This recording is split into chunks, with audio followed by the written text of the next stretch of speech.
মুমিন কখনো হেরে যায় না। মুমিনের হারাবার কিছু নাই।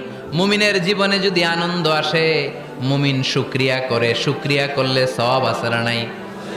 আর মুমিনের জীবনে যদি দুঃখ আসে, মুমিন সবর করে, ধৈর্য ধরে, ধৈর্যেও সওয়াব আছে না নাই? তাহলে আমাদের সব দিক দিয়েই তো লাভ। আনন্দের দিনগুলাতে শুকরিয়া করব, আর দুঃখের দিনগুলাতে ধৈর্য ধরবো, দুইটার মধ্যে সওয়াব আছে না নাই? এজন্য বিশ্বনবী বললেন, আজাবান লি আমরিল মুমিন, মুমিনের বিষয়টা খুবই আশ্চর্যের। ফাইন আসাবাতহু সাররাউন শাকারা, মুমিন যদি আনন্দে থাকে সে শুকরিয়া করে, শুকরিয়া করলে লাভ আছে না নাই? ওয়াইন আসাবাতহু দাররাউন সাবারা, আর দুঃখে পড়লে সে সবর করে, ধৈর্য ধরে, ধৈর্য ধরলে সওয়াব আছে না নাই? তার মানে আমাদের হারাবার কিছু আছে।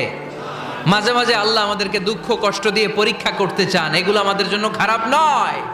এই দুঃখ কষ্ট বিপদ আমাদের কোমরকে সোজা করে, আমাদের পায়ের